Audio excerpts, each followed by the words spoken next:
Crossroads Motel, can I help you? If there is one thing I will not tolerate, it is people shouting at the top of their voices.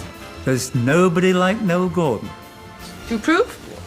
She was a star and looked a star and dressed like a star. She was a pioneer for women in television. Crossroads was everything to her. I will. It was her life. Why was it you that had to go? I don't know. I haven't been able to find out. I could see how hurt she was. She didn't want to go. The Queen of the Midlands. She was the governor. There was no doubt about that.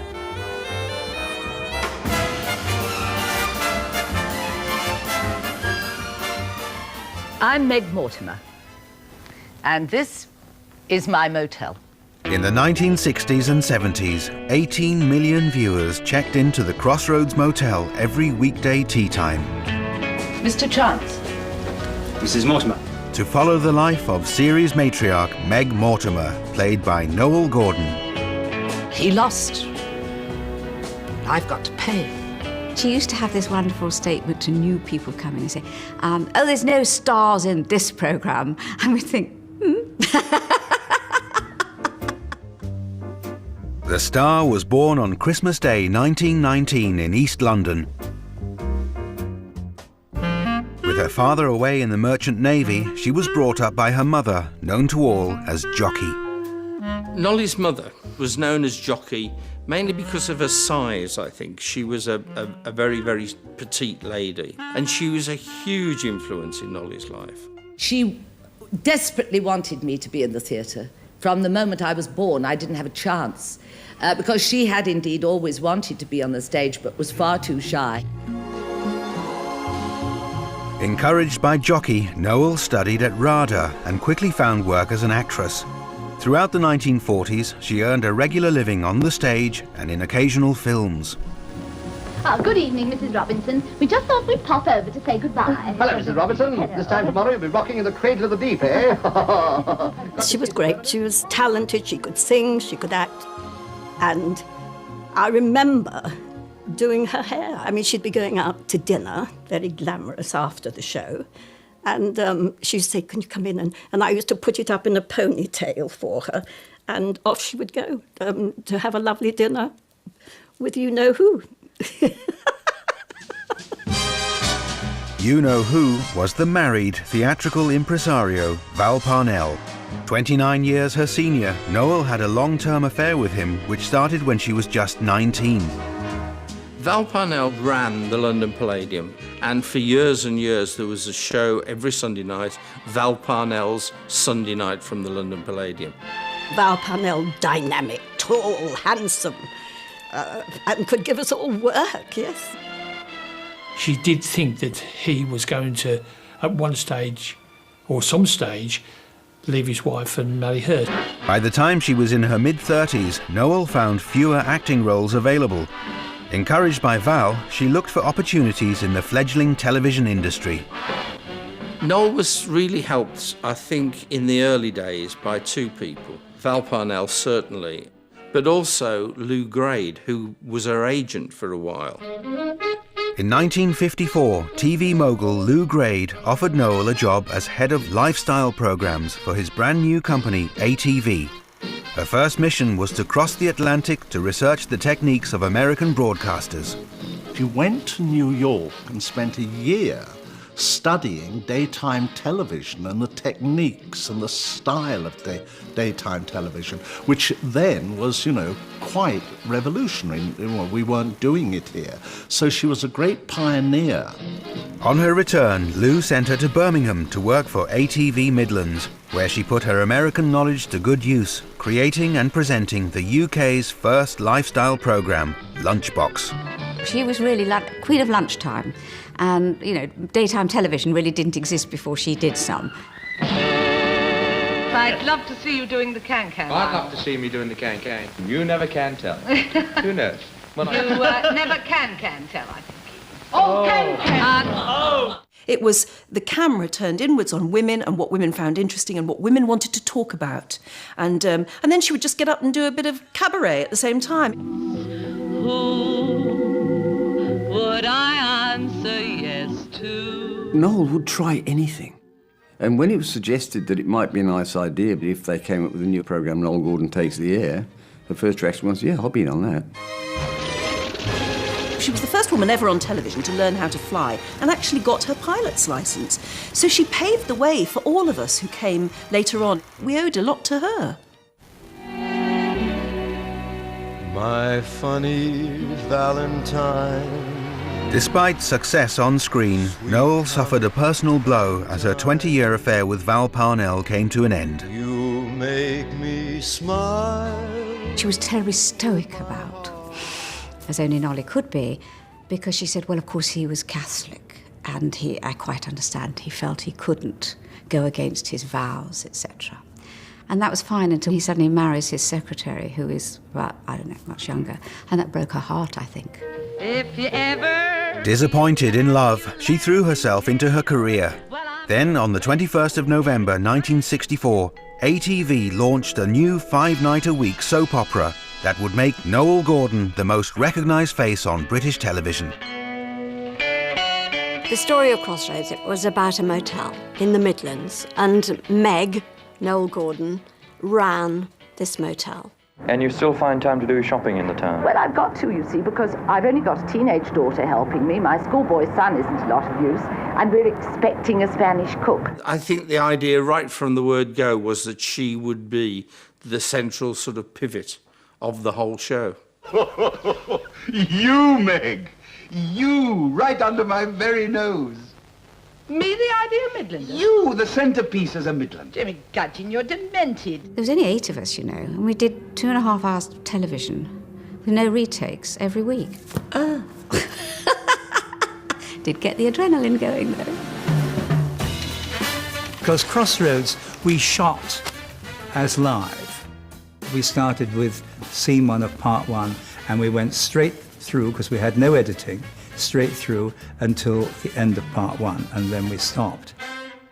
Getting the show to time was always very difficult. If you were sort of under, which we often were, Reg Watson would turn around and say, give Nolly a phone call. Yes, sir, yes, we are within easy reach of Stratford-on-Avon. You wouldn't rehearse it or do anything. She'd just say, oh, leave it to me, darling, I'll just rab it on. Very handy for the NEC and the airport. And the floor manager would actually count her down. 10, 9, Yes. 8, 7, 5, Thank 4, you very much, 3. sir. We look forward to seeing you. Bye-bye. Back on the scene. Good afternoon, Mrs. Carey. By the same token, we had the Crossroads captions came down and across. A lot of people wonder why sometimes they would go so slow. I mean, we've got time on our hands. Crossroads proved popular with viewers from the start, although it didn't enjoy critical success, the most frequent accusation referring to its less than sturdy sets. I shouldn't wonder. It's very quiet everywhere today. I was in it for 4 years with quite a major part, and happily so. I honestly didn't see the sets wobble. We know our limitations. We know our faults. And we would love to have the time to put them right. But if we had the time to put them right, we wouldn't be able to do a soap opera. She loved her show, and everybody accepted that it was Noele Gordon's show. She was the governor. There was no doubt about that. She had her own chair in the green room. On pain of death, you sat in that chair. She didn't suffer fools, but she would make allowances. She would always go over the scenes with you. She never would say, no, darling, I haven't time, or anything like that, like some people would. Remarkable woman. Could be a pain, but then can't we all? In the early days of Crossroads, Meg went to prison, saw her only son paralysed, and was victim of several attempts to sabotage her motel. These are dead spiders. They didn't get there of their own accord. And there was a strong hook at the end of every programme, and people turned on to see what happened. Do you realise we may be bankrupt? And if we are, it means that I've lost everything that I've worked for all these years. But the show also had its lighter moments. Oh, come on now, Meg. How about a song from you? Yes, come on. That Christmas Day when she burst into song was hysterical, and I think the whole studio was going, I don't believe this is happening, but never mind, it did. For we need a little Christmas right this very minute. I shall never forget that. I wanted the ground to swallow me up. It hasn't snowed a single flurry, but Santa dear, we're in a hurry. And I thought, I am embarrassed. But I looked and I thought, no, Nolly, you're not, so I won't be. And we all sang away, and it was because of her confidence in doing it. Good on her.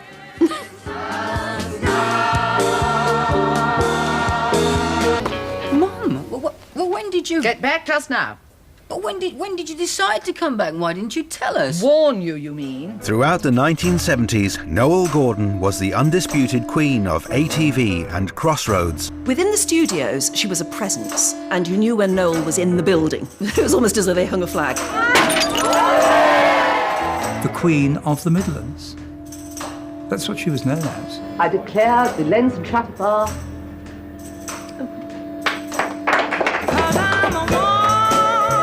She was a professional through and through. If somebody says, over here, Noele, she wouldn't turn around and go, what, over here? She'd go around going... So she never got the bad picture. Noele Gordon had always wanted the Rolls Royce. She paid £11,500 for it, and she adored it. NG10 was the number plate. I remember being in the rehearsal room one day when she came in. She said, Alan, darling, to the director, I think Pamela's going to be rather late this morning. I just drove past her at the bus stop. She didn't mean it.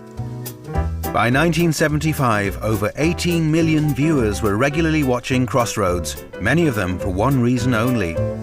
Every year, ITV held the TV Times Award, and every year she won the award for Personality of the Year.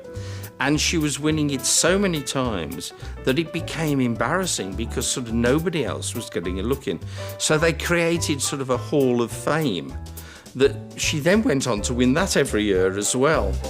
And nowhere was Noel's popularity with viewers more obvious than during Meg's 1975 on-screen wedding to Hugh Mortimer. The whole of Birmingham came to it. I can remember trying to just get there. I caught the train into Birmingham, walked to the cathedral, which wasn't far, and there's all these people. And I kept saying, I'm supposed to be in that, and they go, get back, please, back up, keep this back, please. We've got cars coming down. So I fought my way in. The cathedral was packed to the gunnels. And will you love him, comfort him, honour and keep him in sickness and in health? I will. It was just the most bizarre occasion. I mean, she's supposed to be the owner of a motel outside Birmingham. What a wedding. I mean, we had Larry Grayson driving Nolly's Rolls. It's really when reality transcends the story. But what the hell? It worked. It was amazing. Despite her on-screen romances, Noele never married. Nolly's main problem as far as men was concerned was that she was always attracted to married men. It meant that she never found a man of her own. I think the one love of her life was Val Parnell, and when that came to an end, so did everything else. I mean, she just immersed herself in work. With no man in her life, the one constant presence by Noel's side was her mother, Jockey. Nolly and Jockey lived above each other. Jockey lived in the flat upstairs, Nolly lived in the flat downstairs, but they spent a lot of time together. She used to sit every night with Nolly learning her lines and everything. Bless her heart, Jockey, she was fabulous. They were more like great friends than mother and daughter, great friends. But in 1978, Jockey was diagnosed with terminal cancer. She died 6 weeks later. They had the most wonderful relationship, and Nolly was absolutely devastated when she finally died. Alone, for the first time in her life, Noele began to look to her Crossroads colleagues for support. She did treat me very much as a daughter and would ask my advice sometimes. She didn't always take it. We had a very strange relationship, in as much that it was servant and master. I was the servant, and Noel was the master. She would say, Adams, I think another vodka martini. Adams, what is for supper? Adams, the rolls. And Adams got the rolls. Crossroads was everything to her. It was her life. And she had no other. Once her mother died, that was it. But in 1981, after 17 years on Crossroads, Noel received some shocking news from her ATV bosses. I got a phone call. She said, darling, I've been sacked. I thought, oh, God. Why do theatricals have to be so dramatic, darling? Of course you haven't been bloody sacked. Charles Denton, darling, is not renewing my contract. I have been sacked. Can you come and see me? I said, of course I'll come and see you. I got there, and she was standing on the doorstep, and she looked awful. She looked just awful. As she emerged from rehearsals today, Miss Gordon admitted she was shattered by her sacking, but remained philosophical. I have got nothing to regret. I've got a lot to look forward to. But how easy is it going to be for you to do another part after all this time? Because in the public minds, you're still going to be the same person, aren't you? Just say one thing. Watch me. I'll do it. It was huge news when she was sacked from Crossroads, because no matter what ATV said, no matter what gloss they tried to put on it, the fact is that they had dumped their huge star. All right, maybe it was turning into a dinosaur and she was the chief dinosaur on it, I don't know. But they unceremoniously dumped her, and they shouldn't have. The end, when it came, was every bit as dramatic as the sacking itself.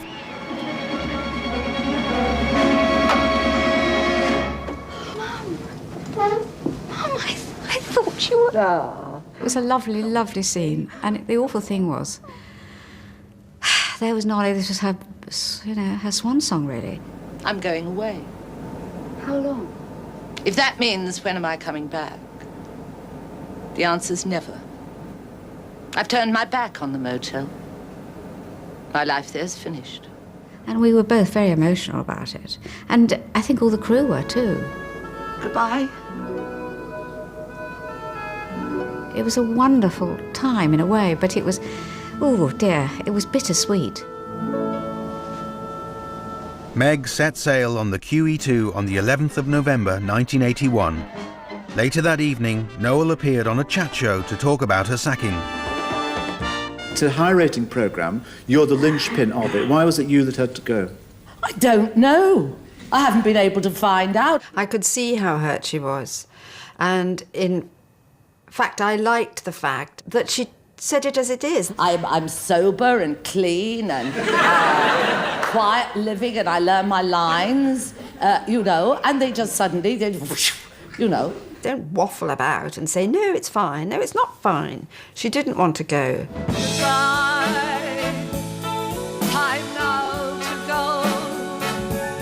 Crossroads ran for a further 7 years without Noele Gordon. When they actually got rid of her, I think it was a huge mistake. It was never the same as it was when Noel was in charge.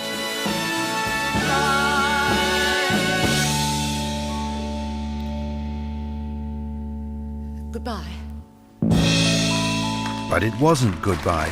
Within days of her dismissal, Noel received a lifeline. At the age of 61 and 30 years after she had last appeared in the theatre, she accepted a role as the ultimate pushy mother in the musical Gypsy.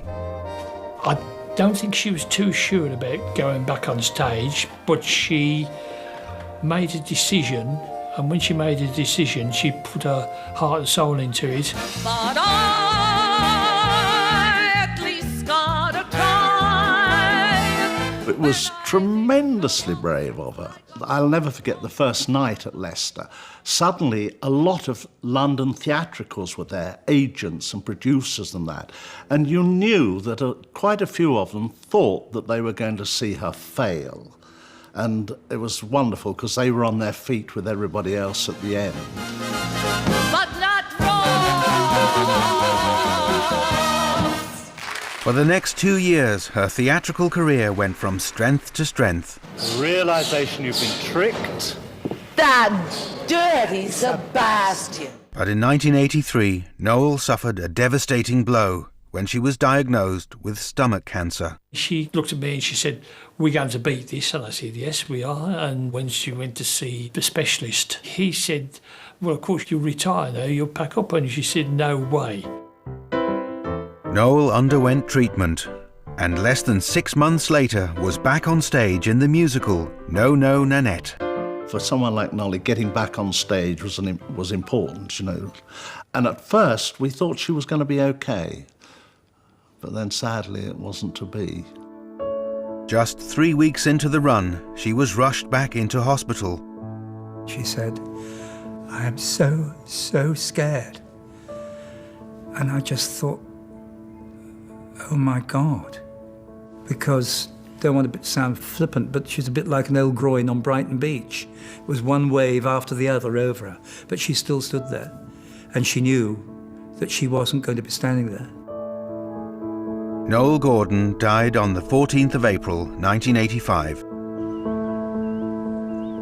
She was buried alongside her mother, Jockey. She was royalty. She was definitely royalty. She was a brummy queen. It was a joy to have known Noele. I'm pleased that I consider myself a friend of hers. She's like Boadicea. And she's just radiated stardom and presence. You can't help being proud of her, you know, because